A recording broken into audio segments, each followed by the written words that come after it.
যখন একটা মানুষ বৃদ্ধ হয়ে যায়, যৌবনকালে মসজিদে যায় নামাজ পড়তো, যৌবনকালে মাইলকে মাইল কিলোমিটারকে কিলোমিটার রাস্তা অতিক্রম করে কুরআনের মাহফিলে আলোচনায় যাইতো, কিন্তু বৃদ্ধ বয়সে বেচারা মসজিদে যাইতে পারে না, মাদ্রাসায় যাইতে পারে না, ওয়াজ মাহফিলে যাইতে পারে না। আল্লাহ পাক বলেন যৌবনকালে গিয়েছিল, আজকে শক্তি থাকলে এখনো সে যাইতো। যা, যেহেতু যাইতে পারতেছে না, বয়স তো আমি আল্লাহ দিয়েছি, আমি আল্লাহ তাকে বুড়া বানাইছি, আমি আল্লাহ তাকে বুড়ি বানাইছি। যৌবনকালের নেকিগুলো তার আমলনামায় লেখা শুরু কর। সুবহানাল্লাহ। এর মানে এই না বৃদ্ধকালে বুড়া বয়সে ইবাদত করা যাবে না। অবশ্যই বৃদ্ধ বয়সে বুড়া বয়সে আল্লাহ পাকের ইবাদত করবেন, তবে যৌবনকালের ইবাদত আমার আল্লাহর কাছে বেশি পছন্দনীয়। সুবহানাল্লাহ বলেন। মুসলমান ভাইরা দিয়ে আমার হাদিস শরীফের মধ্যে আছে, কিয়ামতের কঠিন ময়দানে সূর্য যখন মাথার অর্ধ হাত উপরে থাকবে, তখন 7 প্রকারের মানুষকে আল্লাহ পাক তার স্পেশাল আরশের ছায়ার নিচে জায়গা দান করবে। তাদের মধ্য থেকে এক শ্রেণীর মানুষ হলো তারা, নবীজি বলেন ওয়াশাবুন নাশা ফি ইবাদাতিল্লাহ।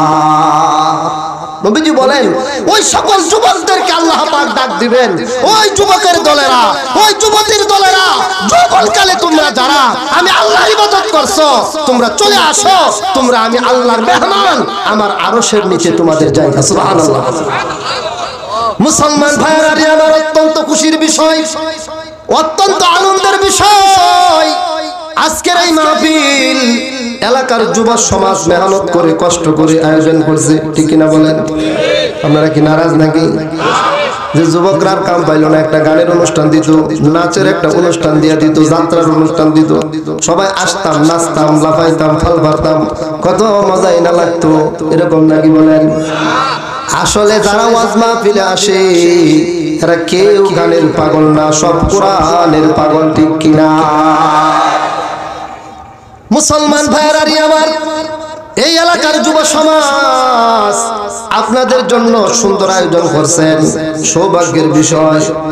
আল্লামা আব্দুল বাসেত খান সাহেব সিরাজগঞ্জের, উনার মতো এত বড় মাপের একজন আলোচককে তারা দাওয়াত করতে পারছে, তা অল্প কিছুদিনের ভিতরে। যদিও এটা আলহামদুলিল্লাহ আমার উসিলায় হয়েছে, আমার মাধ্যমে হয়েছে, কিন্তু এত তাড়াতাড়ি এত বড় আলোচকদেরকে কিন্তু পাওয়া যায় না। সৌভাগ্যের বিষয় ওনারা পেয়ে গেছে। হযরত আসতেছে, আমার মাদ্রাসায় মাগরিবের নামাজ পড়ছে। সুবহানাল্লাহ বলেন। আনসার রোডে আমার মাদ্রাসা, মাওলার পরে মাদ্রাসায় হুজুর মাগরিবের নামাজ পড়ছে, এশার নামাজ হুজুর আমার মাদ্রাসাতেই পড়ছে। এখন হুজুর সেখানে বয়ান করতেছে, আমি ইনশাআল্লাহ আপনাদের এখান থেকে যখন যাব, একজন সাথী আমার সাথে যাবে, যুবক ভাই 2 জন যাবে, তারা হুজুরকে নিয়ে আসবে এবং হুজুর দিল খুলে প্রাণ খুলে আপনাদের সম্মুখে আলোচনা করবে। খুশি না নারাজ? আর জোরে বলেন খুশি না নারাজ? সৌভাগ্যের বিষয়। অনেক উলামা হেকরাম আগামী বছরের মাহফিলের দাওয়াত দেওয়ার জন্য মাদ্রাসার মধ্যে বীর জমাইছে, কিন্তু হুজুর আগামী বছরের মাহফিলের ডেট দিতেছে না, আর আপনারা অতি তাড়াতাড়ি এই 20-25 দিনের ভিতরে মাহফিল পেয়ে গেছেন। আলহামদুলিল্লাহ। আমি মনে করি এটা এই এলাকা যুব সমাজ আর এলাকার মুরব্বীরা তাদের দিলের একটা তামান্না ছিল, উলামা ইকরামদের ভালোবাসা, আলেমদের প্রতি ভক্তি এবং শ্রদ্ধা তাদের দিলে আছে, যার কারণে আল্লাহ পাক এত বড় আলেমকে আপনাদের এলাকার মধ্যে কবুল করছে। মুসলমান ভাইরা আমার, সময় সংক্ষিপ্ত বলতেছিলাম, কিয়ামতের কঠিন ময়দানে আল্লাহ পাক রব্বুল আলামিন 2 নম্বরে প্রশ্ন করবেন যৌবনকাল সম্পর্কে। যৌবনটারে তুমি কিভাবে শেষ করছো? মুসলমান ভাইরা আমার, 3 নম্বরে আল্লাহ পাক প্রশ্ন করবেন ওয়ান মালিহি মিন আইনা ইকতাসাবা। মালিক বলবেন বান্দারে, দুনিয়ার বুকে তুই কত সম্পদ কামাই করছিলি, আজকে আমি আল্লাহ পাকের কাছে হিসাব দিয়া যা, এই সম্পদগুলো তুই কোথায় থেকে জমা করেছিলি? সম্পদ, আজকে সম্পদের পাহাড় করতেছি আমরা। আজকে পত্র পত্রিকায় আসে বিদেশের মাটিতে বাংলাদেশের বহু মানুষ আজকে সেই এলাকার মধ্যে বিদেশের মাটিতে তারা ফ্ল্যাট কিনে, বিদেশের মাটিতে জায়গা জমি কিনে বিশাল অর্থ তারা সেখানে পাচার করতেছে। আমার কথা হলো, এই সম্পদ তুমি কামাই করতেছ, কোথায় থেকে কামাই করতেছ? আল্লাহর কসম, আল্লাহর কসম, দুনিয়ার মধ্যে তোমাকে জিজ্ঞাসা করার কেউ না থাকলেও কিয়ামতের ময়দানে আমার আল্লাহ পাক তোমাকে জিজ্ঞাসা করবে। কথা বলে ঠিক কিনা? 2 দিনে আঙ্গুল ফুলে কলা গাছ, কথা ঠিক কিনা বলেন? 2 দিনে আঙ্গুল ফুলে কলা গাছ। আমার প্রশ্ন হলো, তোমার বাপ দাদা পূর্বপুরুষ সবাই তো এত সম্পদশালী ছিল না, আজকে তুমি কিভাবে এত টাকা পয়সার মালিক হয়ে গেলা? হ্যাঁ, যদি আল্লাহ পাক বরকত দান করে, যেরকম আমাদের মাস্টার বাড়ি বলেন, আপনাদের মাস্টার বাড়ি, আমাদের মাওলা এলাকার আশেপাশের জায়গাগুলোকে আল্লাহ পাক এমনই বরকত দান করছে যে জায়গার দাম এত বেশি পরিমাণে বাড়ছে, গরিব মানুষ জায়গার কারণে আজকে বড় লোক হয়ে গেছে। কথা ঠিক কিনা বলেন? তারপরেও কিছু মানুষ আছেন, মানুষ নামের অমানুষ। আল্লাহ পাক সম্পদ দিয়েছে, আল্লাহ পাক অর্থ দিয়েছে, আল্লাহ পাক বংশ পরিচয় দান করছে, এই সম্পদে তার পেট ভরে না, এই অর্থ দিয়ে তার পেট ভরে না, আরো লাগবে, আরো লাগবে। আরে ভাই, তুমি আরো কামাই করো, নিষেধ না, আরেকজনেরটা কেন মারো? কথা বলো ঠিক কিনা? তুমি আরেকজনেরটা মাইরা তুমি কেন বড় লোক হইবা? তোমার ভাইয়ের সম্পত্তি মেরে কেন তুমি বড় লোক হইবা? তোমার বোনের সম্পত্তির হক না দিয়া তুমি কেন বড় লোক হইবা? আরেকজনের উপরে জুলুম করে কেন তুমি সম্পদের মালিক হইবা?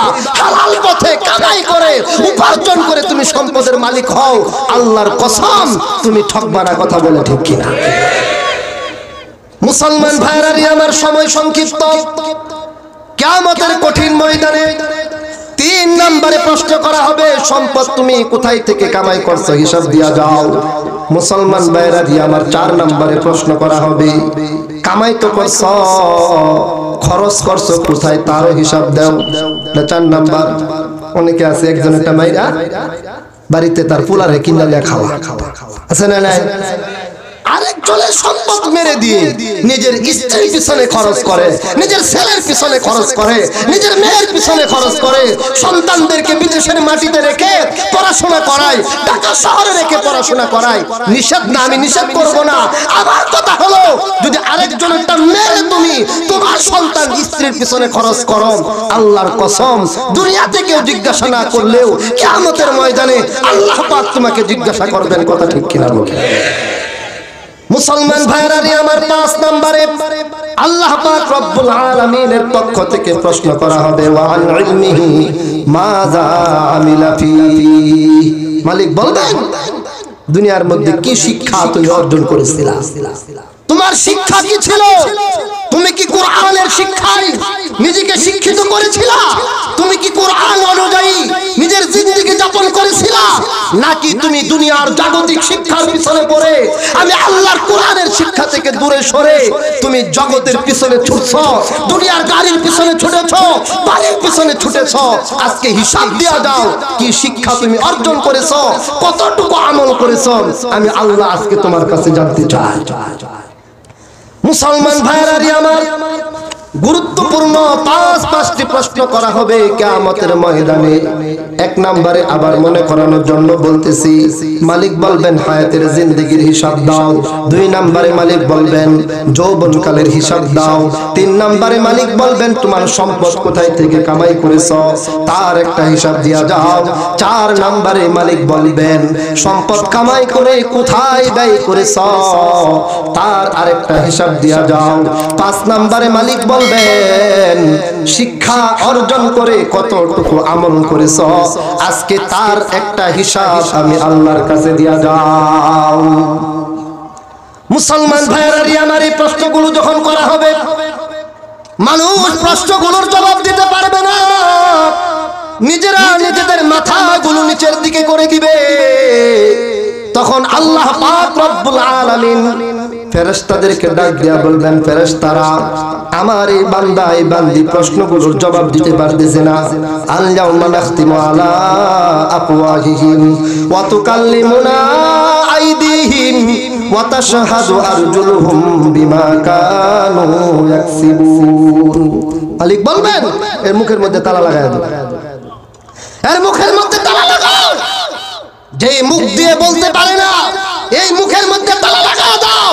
আজকে আমি আল্লাহর সাথে কথা বলবে তার 2 চোখ, আমি আল্লাহর সাথে কথা বলবে তার 2 কান, আমি আল্লাহর সাথে কথা বলবে তার 2 হাত, আমি আল্লাহর সাথে কথা বলবে তার 2 পা। শরীরের প্রত্যেকটা অঙ্গ প্রত্যঙ্গ আল্লাহ পাকের সামনে কথা বলতে শুরু করে দিবে। কে কি করেছিলাম, হাতের গুনাহের কথা হাত বলবে, চোখের গুনাহের কথা চোখ বলবে, কানের গুনাহের কথা কান বলবে, শরীরের প্রত্যেকটা অঙ্গ প্রত্যঙ্গ নিজ নিজ গুনাহের কথা এক এক করে আল্লাহ পাকের কাছে বলে দিবে। মুসলমান ভাইরা আমার 2 নম্বরে আল্লাহ পাক ফেরেশতাদেরকে বলবেন, ফেরেশতারা আমার এই বান্দা এই বান্দি দুনিয়ার বুকে কি করেছিল, আজকে তার শরীরের অঙ্গ প্রত্যঙ্গ ঠিক ঠিক বর্ণনা করতেছে, তার বিরুদ্ধে আরো সাক্ষী আমি আল্লাহর কাছে আছে, এগুলোকে হাজির করো। মালিক বলবেন জমিন ও মুসলমান, কিয়ামতের কঠিন ময়দানে এই জমিন পর্যন্ত আমাদের বিরুদ্ধে সাক্ষী দিবি। আল্লাহ পাক বলছেন ইযা যুলজিলাতিল আরদু জিলজালাহা ওয়া আখরাজাতিল আরদু আসকালাহা ওয়া ক্বালাল ইনসানু মা লাহা ইয়াওমা ইযিন তুহাদ্দিসু আখবারাহা। আল্লাহ পাক জমিনকে বলবেন জমিন তোমার মধ্যে কে কি করেছিল, আজকে আমি আল্লাহ তোমার কাছ থেকে জানতে চাই। জমিন এক এক করে তার মধ্যে সংগঠিত সকল অপরাধের কথা, ভালো কাজের কথা আল্লাহ পাকের সামনে বলতে শুরু করবে। সুবহানাল্লাহ বলেন। এই যে মাহফিলে বসে রয়েছেন, আল্লাহর কসম এই জমিন কিয়ামতের ময়দানে আমার এবং আপনার পক্ষে সাক্ষী দিবে। সুবহানাল্লাহ বলেন। মুসলমান ভাইরা আমার জমিন কথা বলবে। 3 নম্বরে আল্লাহ পাক ফেরেশতাদেরকে বলবেন, ফেরেশতারা আমি আল্লাহ পাক তোমাদের কাছ থেকে জানতে চাই এরা কি করছিল, তোমরা কিছু জানো নাকি? সুবহানাল্লাহ বলেন। কিরামান কাতিবিন ইয়ালামুনা মা তাফালুন। সম্মানিত ফেরেশতারা সব লিখতেছে, ভিডিও করতেছে। এই যে ক্যামেরা ফিট করা, চলে যাব আমরা আগামীকাল ক্যামেরার ভিতরে সকল কিছু রেকর্ড আছে, প্রকাশ করে দিবে। আল্লাহর কসম এই ক্যামেরা যদি 5 বছর 10 বছর 15 বছর 20 বছর আগের ভিডিওকে নতুন ভাবে সুন্দর ভাবে আমাদের সামনে উপস্থাপন করতে পারে, আল্লাহ পাক তার কুদরতি ক্যামেরা দিয়া ফেরেশতাদের মাধ্যমে যেগুলো ভিডিও করাইতেছে কিয়ামতের ময়দানে কে সেগুলো প্রকাশ করতে পারবে না। কি মনে করো তুমি যা মনে চাই তা করবা, কেউ দেখে না? আল্লাহ সব ভিডিও করাইতেছে। সবচেয়ে বড় কথা হলো ফেরেশতারাও মনে করেন নাই, আমলনামা ফেরেশতারা রেডি করে নাই। মনে করেন জমিন আমাদের বিরুদ্ধে বলে না, মনে করেন অঙ্গ প্রত্যঙ্গ আমাদের বিরুদ্ধে বলতেছে না। আমি তো জানি, দুনিয়ার কেউ না জানলেও আমার আল্লাহ পাক জানে আমি কি করেছি না করেছি, ঠিক কিনা বলেন? আমার আল্লাহ কত সুন্দর করে বলেছেন, আলাম ইয়ালাম বিআন্নাল্লাহ ইয়ারা। এই তুই কি জানিস না আমি আল্লাহ তোরা দেখি? সুবহানাল্লাহ বলেন। আল্লাহর কথার ভঙ্গিটা কেমন? এই সে কি জানে না যে আমি আল্লাহ তার দিকে তাকায় থাকি? তুই গভীর অন্ধকারে কি করিস? আমি আল্লাহ তাকায় তাকায় দেখি। সুবহানাল্লাহ বলেন। মুসলমান ভাইরা আমার, আল্লাহ পাক গোটা পৃথিবীকে নিয়ন্ত্রণ করতেছেন, গোটা পৃথিবীকে একসাথে আল্লাহ পাক দেখতেছেন। আলোতে যেমন দেখেন, অন্ধকারেও তেমন দেখেন, আসমানে যেমন দেখেন, জমিনেও তেমন দেখেন, পানির উপরে যেমন দেখেন, আল্লাহর কসম পানির ভিতরেও আমার আল্লাহ পাক তেমন দেখেন।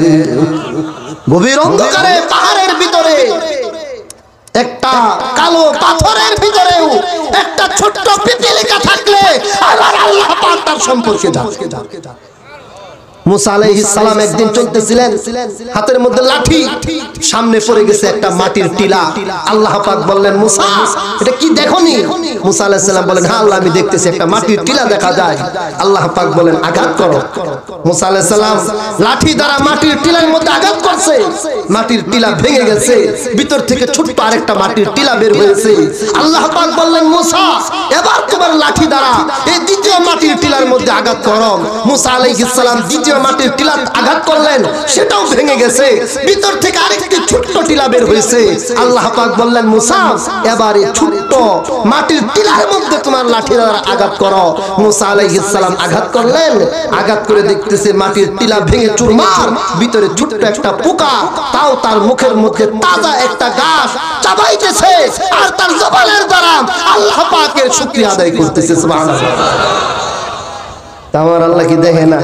আমার আল্লাহ কি জানে না? সব জানে, সব দেখে, সব শুনে, কিন্তু আমাদেরকে ডিল দিয়ে দিছে, ঠিক কিনা? সুযোগ দিছে।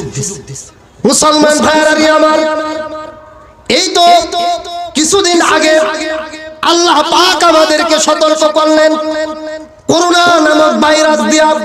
ও মুসলমান, করোনা ভাইরাস আসার পরেও কিন্তু আমরা মুসলমান সতর্ক হই নাই, ঠিক কিনা বলেন?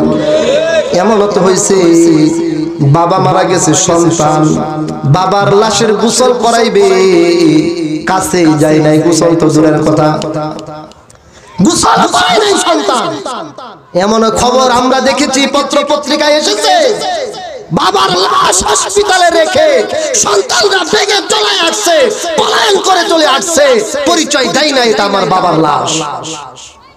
তারপরেও তো আমরা শিক্ষা গ্রহণ করি নাই। ও মুসলমান, আল্লাহ পাক কোরআনুল কারীমের মধ্যে বলেছেন, ওয়ালা নুযিকান্নাহুম মিনাল আযাবিল আদনা দুনাল আযাবিল আকবার লাআল্লাহুম ইয়ারজিউন। আমি আল্লাহ পাক তোমাদেরকে বড় আযাব দেওয়ার আগে ছোট আযাব দিয়া সতর্ক করি, যাতে করে তোমরা ফিরে আসো। আজকে এই তুরস্কের মধ্যে, সিরিয়ার মধ্যে যে ভূমিকম্প হলো, এই ভূমিকম্প আমাদেরকে সতর্ক করতেছে, সাবধান হয়ে যাও, আল্লাহর গোলামি করা শুরু করো, না হয় কিন্তু এরকম ভূমিকম্প তোমার দেশেও আসতে পারে। কথা বলে ঠিক কিনা? আমাদের দেশের গবেষকরা বলতেছে 7 থেকে 8 মাত্রার এই ভূমিকম্প যদি বাংলাদেশে হয়, বাংলাদেশের ঢাকা শহর সহ বড় বড় কয়েকটা শহরের প্রায় 1 কোটি মানুষ মারা যাবে। তারপরেও তো আমরা সতর্ক হই না। কথা ঠিক কিনা বলে? ভূমিকম্প কেন আসে?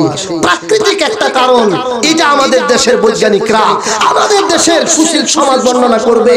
আমরা ওলামায়ে ইকরাম যারা আছি, আমরা বলবো ভূমিকম্প আসে এবং আল্লাহ পাকের ফয়সালা থেকে। কথা বলে ঠিক কিনা? আম্মা জান আয়েশা সিদ্দিকা রাদিয়াল্লাহু তাআলা আনহার কাছে গিয়ে সাহাবায়ে কেরাম প্রশ্ন করলেন, আম্মা জান, এই যে জমিনের মধ্যে ভূমিকম্প আসে, কেন আসে? কেন আসে? মুসলমান ভাইরা আমার দিলের কান দিয়ে কথাগুলো শুনবেন। জমিনের মধ্যে ভূমিকম্প কেন আসে? আম্মা জান আয়েশা সিদ্দিকা রাদিয়াল্লাহু তাআলা আনহা বললেন 3 কারণে আসে।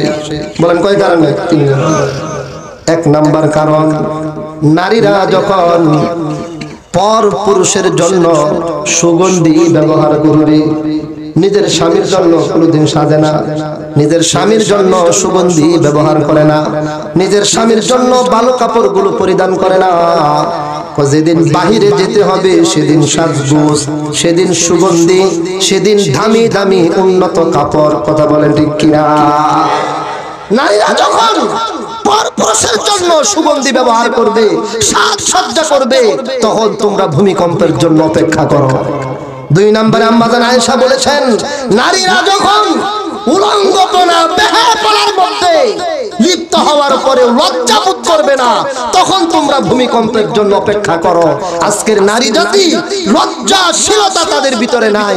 আজকে বেপরদায় চলতেছে, রাস্তাঘাটে, হাট বাজারে, আরে রাস্তাঘাটে চলবে, হাট বাজারে যাবে, চাকরি করবে, ব্যবসা করবে, কোনোটাই নিষেধ না। কিন্তু কোথায় গেল তোমার পর্দা? কোথায় গেল তোমার আল্লাহর হুকুম? কোথায় গেল তোমার নবীজির নির্দেশ? কথা বলেন ঠিক কিনা? আজকে তুমি চাকরি করো, তুমি পর্দার সাথে চাকরি করো। আজকে তুমি বাজারে যাও, পর্দার সাথে তুমি বাজারে যাও। আজকে তুমি ব্যবসায়ী, পর্দার সাথে তুমি ব্যবসা করো। নারীদের জন্য ব্যবসার অনুমতি আছে, কিন্তু শর্ত হলো কি? পর্দার ভিতরে থেকে করো। নারীদের ভিতরে আজকে উলঙ্গপনা, বেহায়াপনা, কিন্তু নারীরা এই উলঙ্গপনা, বেহায়াপনার ভিতরে লজ্জা বোধ করে না, বরং অনেক সময় আমরা নিজেরাই লজ্জা বোধ করি। ঠিক কিনা বলেন? এমন ভাবে তারা আসে, পরে আমাদের রাস্তা ছাইরা তাদেরকে সুযোগ দিতে হয়। কথা ঠিক বললাম না? ঠিক বললাম? নারীরা আবার রাগ করিয়েন না, এটা ভূমিকম্পের আলামত।